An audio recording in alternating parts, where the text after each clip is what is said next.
வானொலியில் நீங்கள் கேட்டு மகிழ்ந்த தென்கட்சி கோ சுவாமிநாதன் ஐயா அவர்களின் இன்றொரு தகவல் தொகுப்பினை கேட்டு மகிழுங்கள். ஒரு வயசான பாட்டியும் தாத்தாவும் ஒரு பூங்காவில் உட்காந்து பேசிக்கிட்டு இருக்கிறாங்க. அவங்களுக்கு கல்யாணம் ஆகி 53 வருஷம் ஆச்சு. பிள்ளைங்கள்லாம் படித்து பெரிய பெரிய வேலையில் இருக்கிறாங்க. பேரன் பேத்திகளும் நல்ல நிலைமையில் இருக்கிறாங்க. இந்த தாத்தாவும் பாட்டியும் சிரித்து பேசிக்கிட்டு இருந்ததை ஒரு பெரியவர் பார்த்தார்.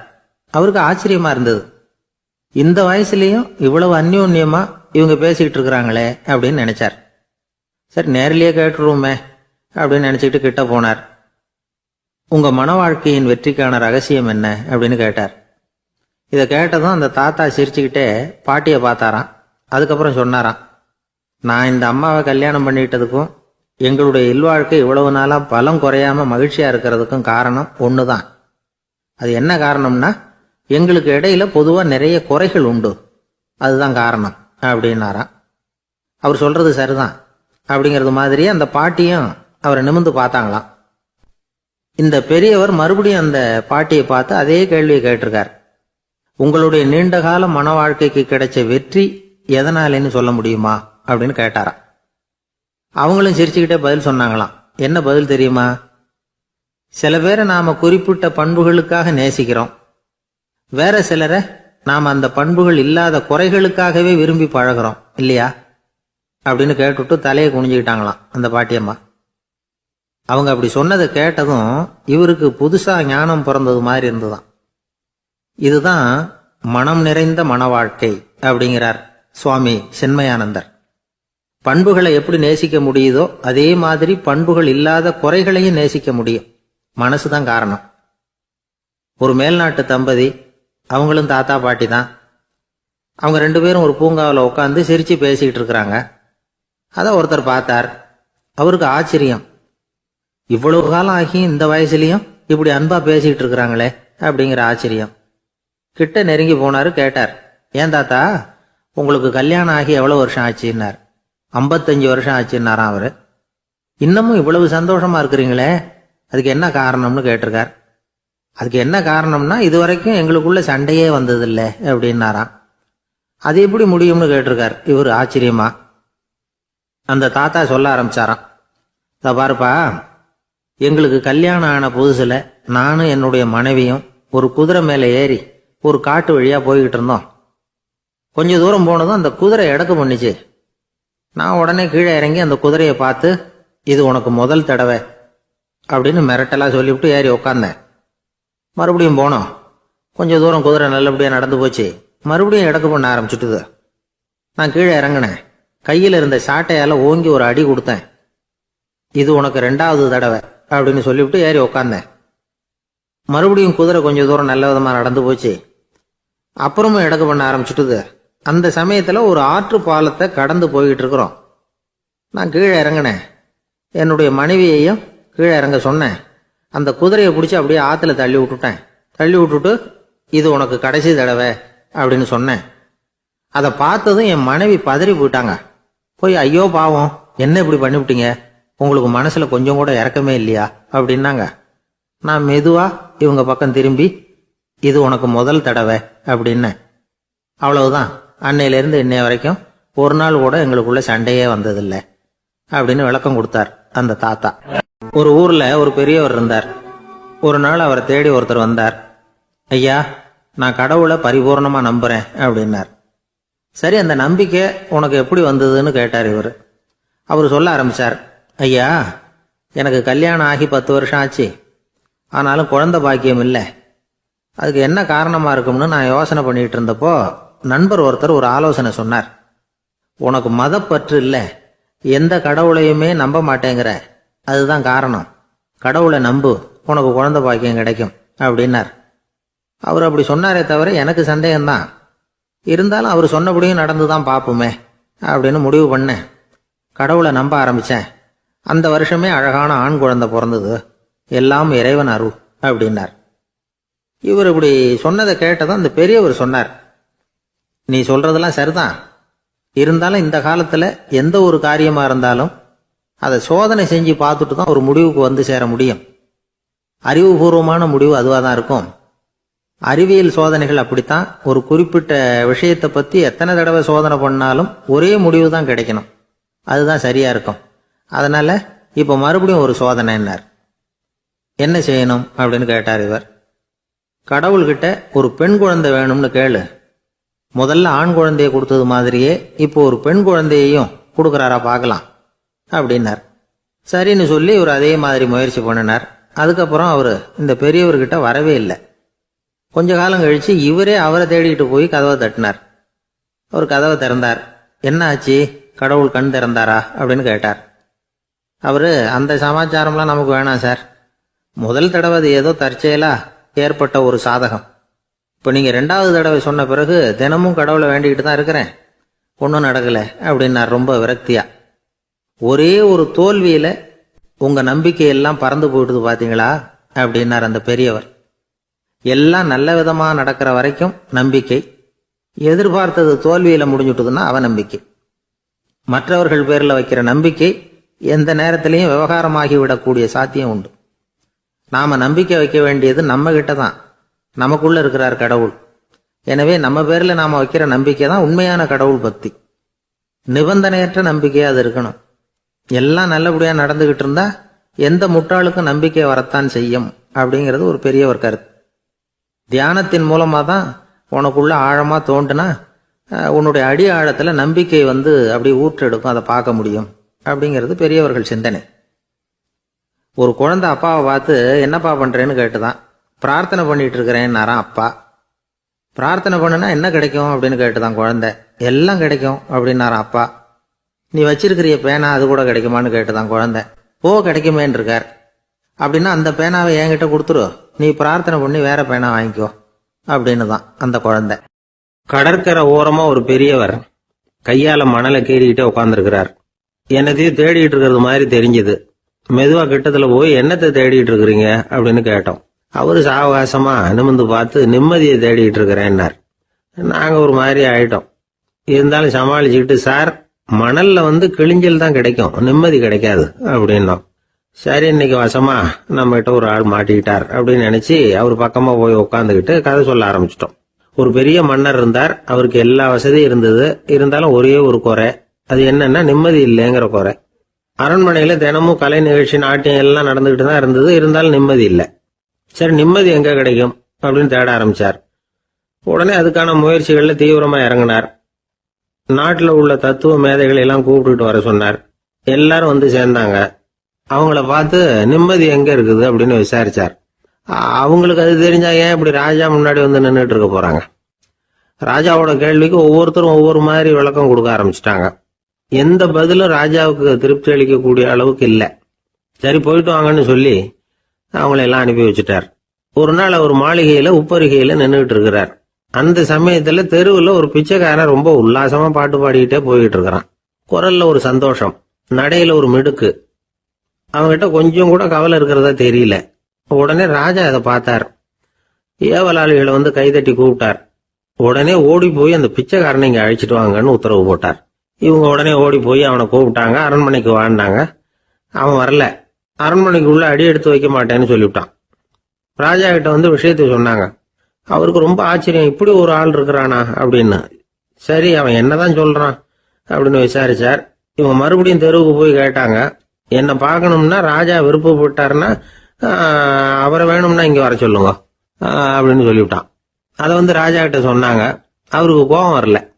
இவ்வளவு சுதந்திர உணர்வோடு இருக்கிறவன் சாதாரண ஆளா இருக்க முடியாது அப்படின்னு நினைச்சார். உடனே கிடுகிடுன்னு இறங்கி தெருவுக்கு வந்தார். பிச்சைக்காரங்கிட்ட போனார். நீ கவலைப்படாம சந்தோஷமா பாடிட்டு போறியே, அது எப்படி முடியுது உன்னால அப்படின்னு கேட்டார். ஏன் அப்படி கேக்குறீங்கன்னா அவன், அதுக்கு இல்ல, எனக்கு அரண்மனையில எவ்வளவோ சுகபோகங்கள்லாம் இருக்கு, இருந்தாலும் நிம்மதி இல்லை. இது ஏன்னு எனக்கு தெரியல. இந்த தேசத்துல உள்ள அறிஞர்களை எல்லாம் கூப்பிட்டு கேட்டு பார்த்துட்டேன், அவங்களுக்கும் தெரியல. உன்னை கேட்டா தெரியும்னு நினைச்சேன், அதனாலதான் சந்திக்கிறதுக்கு ஆசைப்பட்டேன். ஆனா நீ வரமாட்டேன்னுட்டியே அப்படின்னார். பிச்சைக்காரன் கடகடன்னு சிரிக்க ஆரம்பிச்சுட்டான். மகிழ்ச்சிக்கும் உங்களுக்கும் தடையா இருக்கிறது இந்த மாளிகை தான். இதை விட்டுட்டு வெளியில வந்துட்டா நிம்மதி தேடிட்டு வந்துரும்னா. நான் அரசன், எனக்குன்னு கடமைகள் இருக்கு, அதையெல்லாம் விட்டுட்டு எப்படி வர முடியும்னார் ராஜா. ரெண்டும் ஒரே நேரத்துல கிடைக்கணுங்கிறது முடியாத காரியம். உங்க சுகபோகத்துக்கு விலையாதான் உங்க நிம்மதியை கொடுத்துக்கிட்டு இருக்கிறீங்க. என்ன பாருங்க, என்கிட்ட எதுவும் இல்லை, அதனால எதுவும் போயிடுமோங்கிற பயமும் இல்லை, நிம்மதியா இருக்கிறேன் அப்படின்னா அவன். ராஜா உடனே சந்தோஷப்பட்டு தன்னுடைய மேலங்கியை எடுத்து அவனுக்கு பரிசா கொடுத்தாராம். அவன் சிரிச்சுக்கிட்டே அதை வாங்க மாட்டேன்னு விட்டானான். இதை நீங்க எனக்கு கொடுக்கறதுனால எந்த பயனும் இல்லை, அதே நேரத்துல அதை வாங்கிக்கிட்டேன்னா அடுத்த வினாடியிலிருந்து அதை எப்படி காப்பாத்துறதுங்கிற கவலை எனக்கு வந்து சேர்ந்துடும், அப்புறம் தூக்கம் வராது, நிம்மதி போயிடும் அப்படின்னானா. சொல்லிவிட்டு அவன் பாட்டுக்கு சந்தோஷமா பாடிக்கிட்டே போயிட்டான். நிம்மதி எங்க இருக்குங்கிறதையும் ராஜா தெரிஞ்சுக்கிட்டார். அந்த இடத்துக்கு தன்னால போக முடியாதுங்கிறதையும் அவர் புரிஞ்சுக்கிட்டார். இப்படி இந்த கதைய அந்த கடற்கரையில மணலை கீறிக்கிட்டே உட்கார்ந்துருந்தார அந்த பெரியவர்கிட்ட சொல்லி முடிச்சோம். அவர் முகத்துல ஒரு தெளிவு தெரிஞ்சது. எங்களை நிமிர்ந்து பார்த்தார். ரொம்ப நன்றிங்க, இப்ப எனக்கு தெரிஞ்சு போச்சு, நிம்மதி வேணும்னா அதுக்கு என்ன பண்ணணும்னு இப்ப நல்லா புரிஞ்சுக்கிட்டேன் அப்படின்னார். என்ன புரிஞ்சுக்கிட்டீங்கன்னு கேட்டோம். இனிமே இந்த பக்கம் வந்தா உங்க கண்ணுல படாத இடமா பார்த்து உட்காரணும்னு புரிஞ்சுக்கிட்டேன் அப்படின்னார். ஒரு ஆளு வேகமா நடந்து போய்கிட்டு இருந்தான். அவன் வேகமா நடக்கிறதுக்கு காரணம் வெயில் காலம், காலில் செருப்பு இல்லை, மணல் பாதை, அதுதான் வேகம். காலில் செருப்பும் இல்லாம கையில குடையும் இல்லாம அந்த ஆளு வெயில்ல நடந்து போய்கிட்டு இருக்கிறான். அந்த சமயத்துல இன்னொருத்தன் குதிரை மேல ஏறி அந்த வழியா வந்துகிட்டு இருக்கிறான். அவன் காலில் செருப்பும் இருந்தது, கையில குடையும் இருந்தது. நடந்து போய்கிட்டு இருந்தவன் அந்த குதிரை ஆசாமியை பார்த்து கேட்டான், ஐயா, நீங்களும் குதிரை மேல உட்காந்துக்கிட்டு போய்கிட்டு இருக்கிறீங்க, அப்படி இருக்கிறப்போ உங்களுக்கு அந்த செருப்பு என்னத்துக்கு, அதை எனக்கு கொடுத்து உதவலாமே அப்படின்னா. குதிரை மேல உட்காந்துருந்தவன் யோசனை பண்ணி பார்த்தான். இவன் சொல்றது நியாயம்தானே அப்படின்னு சொல்லி தன்னுடைய செருப்பை கழட்டி அந்த வழிப்போக்கனுக்கு கொடுத்துட்டான். ரொம்ப நல்லதுங்க அப்படின்னு சொல்லி இவன் அதை வாங்கி காலில் மாட்டிக்கிட்டான். அதுக்கப்புறம் மறுபடியும் இவன் ஆரம்பிச்சான், ஐயா, நீங்க குதிரையில் போறதுனால போக வேண்டிய இடத்துக்கு வேகமா போய் சேர்ந்துருவீங்க, அதனால உங்க கையில் அந்த குடை என்னத்துக்கு, நான் நடந்து போயிட்டு இருக்கிறவன் ரொம்ப நேரம் நடக்க வேண்டியிருக்கும் இந்த வெயில்ல, அதனால அந்த குடையையும் எனக்கு கொடுங்களேன் அப்படின்னா. குதிரை வீரன் யோசனை பண்ணி பார்த்தான். இதுவும் நியாயம்தானே அப்படின்னு அவனுக்கு தோணுச்சு. உடனே இறக்கப்பட்டு தன் காலில் இருந்த செருப்பை கொடுத்தது மாதிரியே தன் கையில் இருந்த கொடையையும் இவங்கிட்ட கொடுத்துட்டான். அதுக்கப்புறம் அவன் நிம்மதியாக புறப்பட்டான். இப்போ மறுபடியும் கை தட்டி அவனை நிறுத்தினான். கீழே நின்றுட்டு இருந்தவன், என்னப்பா ஏன் என்ன நிறுத்தின, இன்னும் ஏதாவது வேணுமா உனக்கு அப்படின்னா குதிரையில் இருந்தவன். இவன் மெதுவாக வாயை திறந்து அந்த குதிரையையும் என்கிட்ட கொடுத்துருங்களேன்னா. அந்த குதிரை வீரன் இப்போ ஒரு கணம் யோசனை பண்ணி பார்த்தான். உடனே என்ன பண்ணான் தெரியுமா, தன்கிட்ட இருந்த குதிரை சவுக்கை எடுத்தான். குதிரை சவுக்கால அந்த ஆளை வாங்குவாங்கன்னு வீசி தள்ளிவிட்டான். இவ்வளவு சவுக்கடியும் வாங்கிக்கிட்டு இந்த ஆள் என்ன பண்ணான் தெரியுமா, சிரிக்கிறான். அடி வாங்கிட்டு யாராவது சிரிப்பாங்களா? குதிரை வீரனுக்கு ஒன்றும் புரியல. என்னப்பா அது, ஏன் இப்படி அடி வாங்கிட்டு இப்படி சிரிக்கிறியே அப்படின்னு கேட்டான். இப்போ அந்த வழிப்போக்கன் சொல்றான், ஐயா, நான் இப்படி சிரிக்கிறதுக்கு காரணம் இருக்கு.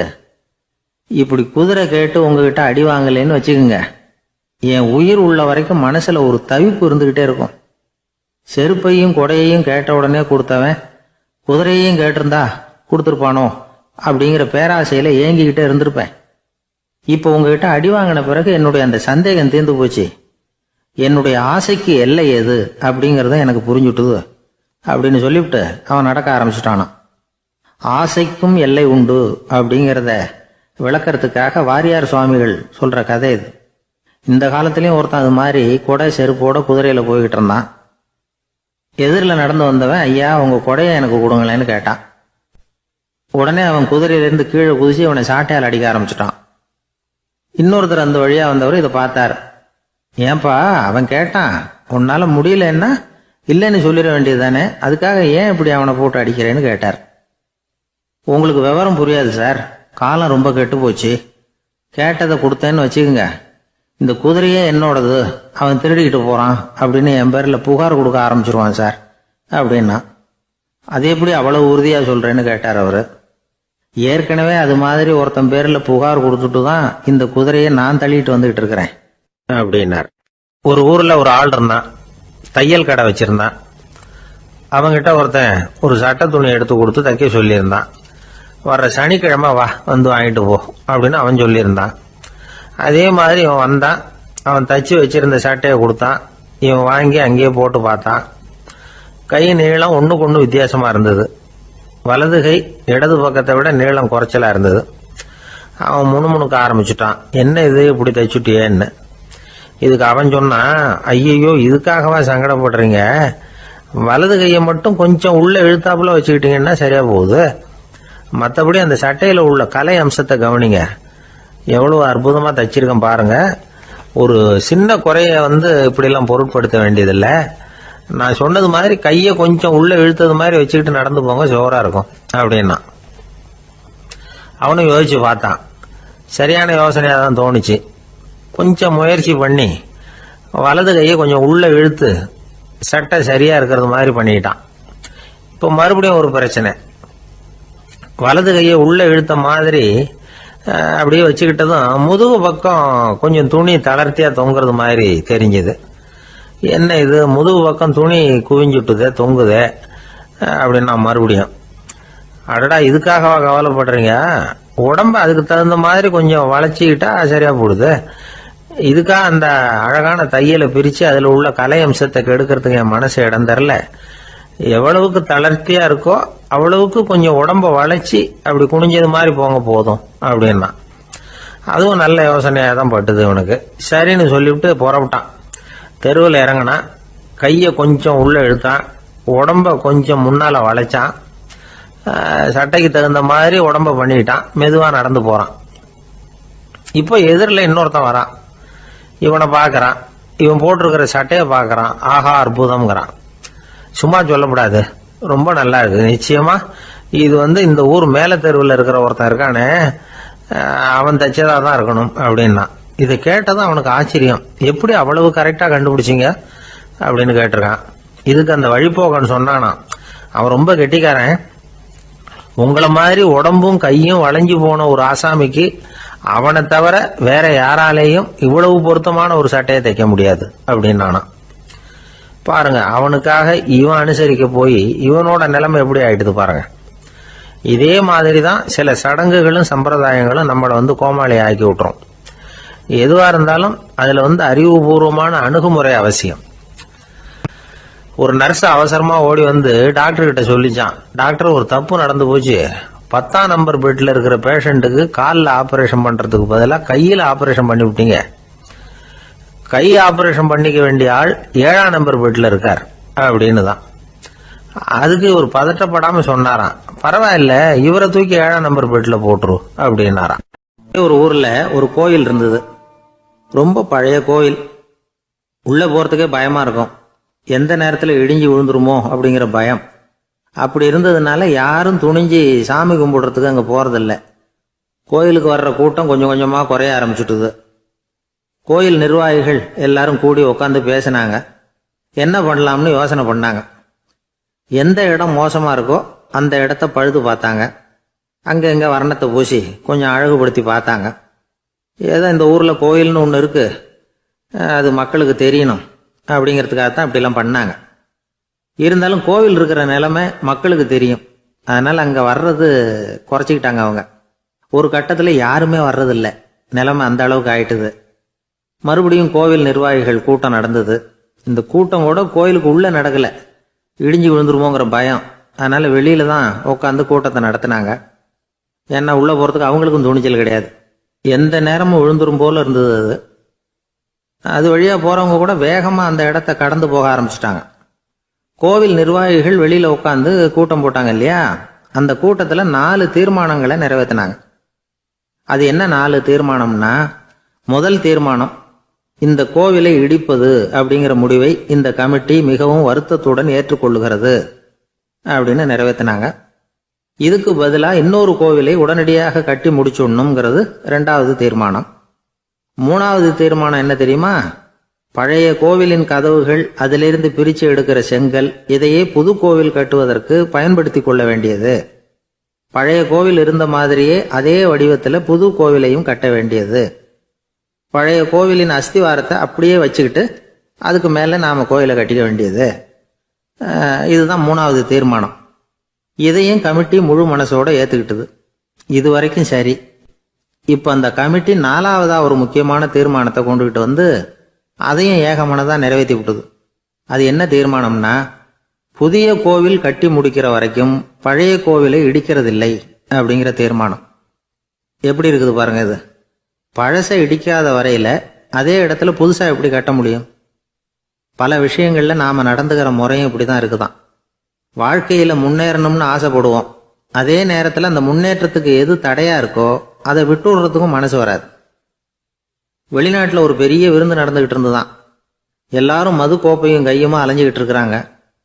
ஒருத்தர் மட்டும் கையில எதுவும் இல்லாம ரொம்ப நல்ல பிள்ளையா சாதுவா ஒரு ஓரமா தனியா உட்காந்துருக்கிறார். அவர்கிட்ட நெருங்கி வாங்க மது சாப்பிடலாம் அப்படின்னு கூப்பிட்டாங்களாம். என்னை வற்புறுத்தாதீங்க, நான் என் மனசுக்குள்ள உறுதியா தீர்மானம் பண்ணிவிட்டேன் அப்படின்னாராம். என்ன தீர்மானம் பண்ணியிருக்கீங்க அப்படின்னு கேட்டிருக்காங்க. ஏற்கனவே முழு போதையில் இருக்கும் பொழுது மறுபடியும் மது கோப்பையை தொடரதில்லை அப்படின்னு தீர்மானம் பண்ணியிருக்கேன் அப்படின்னாராம். ஒரு சன்னியாசி அவரு ஒரு நாள் ஒரு கனவு கண்டாராம். அந்த கனவுல அவர் சொர்க்கத்துக்கு போறார். அங்க ஒரு பெரிய திருவிழா நடந்துகிட்டு இருக்குது. எங்க பார்த்தாலும் அலங்கார வளைவுகள், வண்ணமயமான விளக்குகள், பாதைகள் பூரா மலர்கள், எல்லா கட்டடங்களும் ஒளிமயம். அவ்வளவு கோலாகலமா பிரம்மாண்டமா அந்த திருவிழா நடந்துகிட்டு இருக்குது. அது என்ன திருவிழாங்கிறது இந்த சன்னியாசிக்கு புரியல. அங்க எதிரில் வந்துகிட்டு இருந்த ஒருத்தரை நிறுத்தி என்ன விசேஷம் இங்க அப்படின்னு விசாரிச்சாராம். உனக்கு தெரியாத விஷயம், இன்னைக்கு இறைவனுக்கு பிறந்த நாள், அதை தான் எல்லாரும் சேர்ந்து கொண்டாடுறோம். இதுக்காக பிரம்மாண்டமான ஊர்வலம் ஒன்று வரப்போகுது. இறைவனே அந்த ஊர்வலத்தில் கலந்துக்கிறார் அப்படின்னார் அவர். உடனே அந்த சன்னியாசி ஒரு மரத்து நிழல்ல ஒதுங்கி நின்றுக்கிட்டார். ஊர்வலம் வந்துகிட்டு இருக்குது. முதல்ல ஒரு குதிரை வந்துகிட்டு இருக்கு. அது மேலே ஒருத்தர் உட்காந்துருக்கிறார். அவருக்கு பின்னாடி நிறைய பேர் கூட்டமாக வந்துகிட்டு இருக்கிறாங்க. இவ்வளவு கூட்டம் இவர் பின்னாடி வருதே, யார் இவர் அப்படின்னு கேட்டார். ஒரு மதத்தின் பெயரை சொல்லி இவர் அந்த மதத்தின் தலைவர், அவரை பின்பற்றுகிற மக்கள் கூட்டம் பின்னாடி வந்துகிட்டு இருக்குது அப்படின்னு விவரம் சொல்லியிருக்கிறாங்க. இவங்களுக்கு அடுத்தபடியா இன்னொரு குதிரையில் ஒருத்தர் வந்துகிட்டு இருக்கிறார். அவருக்கு பின்னாடி ஏகப்பட்ட கூட்டம். இவர் யாருங்க அப்படின்னு கேட்டிருக்காரு சன்னியாசி. அங்க இருக்கிறவங்க விவரம் சொல்லியிருக்கிறாங்க. இன்னொரு மதத்தின் பெயரை சொல்லி இவர் அந்த மதத்தினுடைய தலைவர், அவர் வழியை பின்பற்றுகிறவர்கள் அவர் பின்னாடி கூட்டமாக வந்துகிட்டு இருக்கிறாங்க அப்படின்னு இருக்காங்க. இப்படி ஒவ்வொருத்தரா குதிரை மேலே வந்துக்கிட்டே இருக்கிறாங்க. அவங்கள பின்பற்றியும் ஒவ்வொரு கூட்டம் வந்துக்கிட்டே இருக்குது. அந்த பெரிய ஊர்வலம் அது பாட்டுக்கு போய்கிட்டு இருக்குது. கடைசியாக அது முடிஞ்சது ரொம்ப நேரம் கழிச்சு. அதுக்கப்புறம் கொஞ்சம் நேரம் கழித்து ஒரு வயசான ஆள் குதிரை மேலே வந்துக்கிட்டு இருக்கிறார். ஆனால் அவருக்கு பின்னாடி யாருமே இல்லை. அவர் பரிதாபமாக தனியாக வந்துக்கிட்டு இருக்கிறார். அவர் அந்த ஊர்வலத்தை சேர்ந்தவரா இல்லையாங்கிறதே தெரியல. இவர் யார், இவர் ஏன் இப்படி தனியாக வந்துக்கிட்டு இருக்கிறார் அப்படின்னு கேட்டிருக்கார் அந்த சன்னியாசி. என்னது இப்படி கேட்குறீங்க? இவர் தான் கடவுள். இவருக்காக தான் இன்னைக்கு இந்த ஊர்வலமே நடக்குது. இவருக்கு தான் இன்னைக்கு பிறந்த நாள். முன்னாடி போகிற ஊர்வலம் பூரா இவருடைய பிறந்த நாளை கொண்டாடுறதுக்காக தான் அப்படின்னு இருக்காங்க. இதை கேட்டதும் அந்த சன்னியாசிக்கு திடுக்குன்னு தூக்கி போட்டிருக்கு. இது வரைக்கும் கனவு கண்டுகிட்டு இருந்தவர் முடிச்சுக்கிட்டார். அதுக்கப்புறம் தான் யோசிச்சு பார்த்துருக்கார். உண்மைதான், மக்கள் எல்லாரும் பக்தி மார்க்கத்தில் போகிறதா நினச்சிக்கிட்டு பாதை மாறி போய்கிட்டு இருக்கிறாங்க. கடவுளை பின்பற்றுவதாக நினைக்கிறாங்க பக்தர்கள். ஆனால் கடவுளுக்கு பின்னாடி யாருமே இல்லை.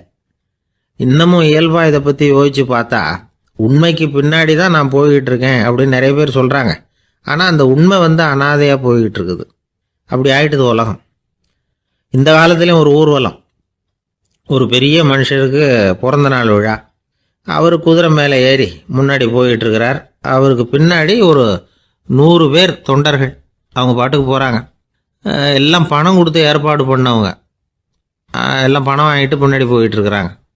கொஞ்சம் தூரம் நடந்ததும் கால் வலிக்க ஆரம்பிச்சுட்டுது. ஒவ்வொருத்தரும் அப்படியே ஒதுங்க ஆரம்பிச்சிட்டாங்க. அதான் முன்னாடியே பணம் கிடைச்சிட்டுதே, இனிமேல் ஒதுங்கினா என்னன்னு ஒதுங்கிட்டாங்க. ஒரு கட்டத்தில் குதிரையில் போகிறவர் தற்செயலாக திரும்பி பார்க்குறாரு. பின்னாடி யாருமே இல்லை. எல்லாரும் ஓடி போயிட்டாங்க. ஒரே ஒரு ஆள் மட்டும் ரொம்ப விசுவாசமாக பின்னாடி நடந்து வந்துக்கிட்டு இருந்தான். ஏன்ப்பா நீ மட்டும் வந்துக்கிட்டு இருக்கிறியே, நீ வீட்டுக்கு போகலையான்னு கேட்டிருக்காரு அவர். நீங்கள் அந்த குதிரையையும் அதுக்குள்ள வாடகை பணத்தையும் கொடுத்துட்டீங்கன்னா நானும் போயிடுவேன் அப்படின்னு நானாம் இந்த ஆள். ஒரு ஊர்ல ஒரு குரு இருந்தார், ஜென் குரு. அவரை தேடிட்டு ஒரு மன்னர் வந்தார். வந்தவர் ஜப்பான் மன்னர். தோட்டக்கலையை பத்தி தெரிஞ்சுட்டு போறதுக்காக அவர் வந்தார். எப்படி தோட்டம் அமைக்கிறது அப்படிங்கிறத பத்தி அந்த குரு விவரமா சொல்லி கொடுத்தாரு. ஒரு நாள் 2 நாள் இல்லை, 3 வருஷம் கற்றுக் கொடுத்தார். அதுக்கப்புறம் சொன்னார், நான் கற்றுக் கொடுத்துட்டேன், இனிமேல் நீங்கள் போகலாம், போய் தோட்டம் அமைக்கலாம். அதுதான் உங்களுக்கு பரிசை. தோட்டம் அமைச்ச பிறகு சொல்லி அனுப்புங்க, நான் வந்து பார்க்குறேன். நீங்கள் இங்கே என்னவெல்லாம் கற்றுக்கிட்டீங்களோ அதையெல்லாம் அங்கே செயல்முறையில் செஞ்சு காட்டுங்க அப்படின்னு சொல்லி அனுப்பி வச்சார். மன்னர் போனார்.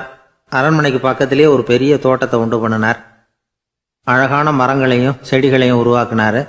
கிட்டத்தட்ட 1000 தோட்டக்காரர்களை பயன்படுத்தி 3 வருஷங்கள் முயற்சி பண்ணி அந்த அழகான தோட்டத்தை உருவாக்கினார்.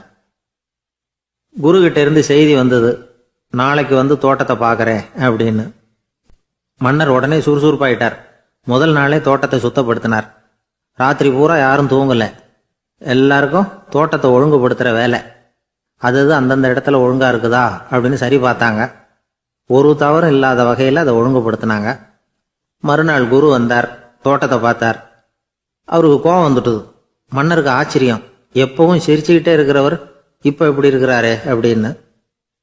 மெதுவாக குரு கிட்ட போய் எல்லாம் சரியாக தானே இருக்குது அப்படின்னார். எல்லாம் சரிதான், ஆனாலும் எங்கே அந்த பொன்னிற காற்று அப்படின்னார். உதிர்ந்த இலைகள், பொன் மஞ்சள் நிற இலைகள் காற்றில் அப்படி புரண்டு ஓடுவதை நான் பார்க்க முடியவில்லையே அப்படின்னாராம். அது இல்லாமல் இந்த தோட்டம் உயிரோட்டம் உள்ளதா இருக்காது. இதில் பாடல் இல்லை, ஆடல் இல்லை, அதெல்லாம் இல்லாமல் இந்த தோட்டம் ரொம்பவும் செயற்கையாக தெரியுதேன்னாராம். மன்னர் இப்போதான் யோசனை பண்ணார். கீழே கிடந்த காஞ்சி போன இலைகள் மட்டும் இல்லை, மரத்தில் இருந்த காஞ்சி போன இலைகளையும் அப்புறப்படுத்தி சுத்தமாக வச்சிருக்கிறார். இறப்பும் வாழ்க்கையினுடைய ஒரு பகுதி தான். மரணம்ங்கிறது வாழ்க்கைக்கு எதிரானது அல்ல, அதை நிரப்பும் ஒரு பகுதி தான் அது. மரணம் இல்லையில் வாழ்க்கையே இல்லை அப்படிங்கிறது பெரியவங்க கருத்து. இப்போ அந்த தோட்டம் அழகாக தான் இருக்குது, இருந்தாலும் அது ஒரு ஓவியம் மாதிரி உயிர் இல்லாமல் இருக்கு. குரு ஒரு வாளியை கையில் எடுத்துக்கிட்டார். தோட்டத்தை விட்டு வெளியில போனார். ஏற்கனவே வீசி எறிந்த அந்த சருகுகளை எல்லாம் அள்ளி கொண்டுகிட்டு வந்தார்.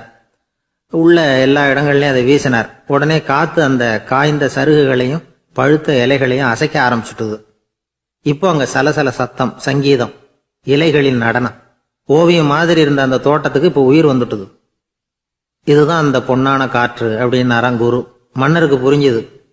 மிகப்பெரிய ஜென் கேள்வி ஒன்று உண்டு. உம்மான் அப்படிங்கிற ஒரு பெரிய குருவை பார்த்து துறவி ஒருத்தர் கேட்டாராம், இலைகள் எல்லாம் கீழே விழுந்து மரங்கள் மொட்டையாக இருக்கும் பொழுது என்ன நடக்கும்? இதுதான் கேள்வி. இதுக்கு உம்மான் சொன்ன பதில் பொன்னான காற்று, தி கோல்டன் விண்ட் அப்படின்னாராம். இதுக்கு என்ன விளக்கம்னா, உன்னுடைய எண்ணங்கள் எல்லாம் உன்னுடைய மனசிலிருந்து கீழே விழுந்து உனது உள்ளுணர்வானது மொட்டையாக நிற்கும் நிலைதான் அது. உனது வேர்களின் அருகில் காற்று வீசுகிறது. எல்லா எண்ணங்களும் உன்னிலிருந்து வெகு தூரத்துக்கு புரண்டு கொண்டே சென்று விடுகிறது. நீ அவற்றை கடந்து விட்டால் நீ அவைகளுக்கெல்லாம் மேலெழுந்து கீழே பார்ப்பவனைப் போல நிற்க ஆரம்பித்து விடுவாய். அதுதான் தியானம் என்பது அப்படின்னு சொல்றாங்க. தியானம்ங்கிறது எண்ணத்துக்கு எதிரானதில்லை. தியானம்ங்கிறது எண்ணங்களை கடந்து செல்வதுதான். அதுக்கப்புறம் நாம பொன்னிற காற்றுல ஆட ஆரம்பிச்சிருவோம். இதுதான் பெரியவர்கள் சொல்றது. என்கிட்ட ஒருத்தர் தோட்டம் அமைக்கணும்னு யோசனை கேட்டு வந்தார். எல்லாம் சொல்லி கொடுத்தேன். செடிகள்லாம் செழிப்பா வளரணும்னா வேர் காயாம பார்த்துக்குங்க, தினமும் தண்ணி விடுங்க அப்படின்னு சொல்லி அனுப்பி வச்சேன். 1 மாசம் கழிச்சு ஒரு தோட்டத்தை பார்க்கறதுக்காக போனேன். போய் பார்த்தா எல்லா செடியும் வாடி கிடக்குது. என்னங்க இப்படி பண்ணிவிட்டீங்கன்னு. நீங்க சொன்னபடிதான் செஞ்சேன்னார். என்ன செஞ்சீங்கன்னு கேட்டேன். வேர் காயாம பார்த்துக்க சொன்னீங்க, தினமும் ஒரு தடவை எல்லா செடியையும் ஒவ்வொன்றா பிடுங்கி பார்த்து வேர் காயாம இருக்கா அப்படின்னு பார்த்துட்டு அதுக்கப்புறம் தண்ணி பாய்ச்சனே, அவ்வளவுதான் அப்படின்னார்.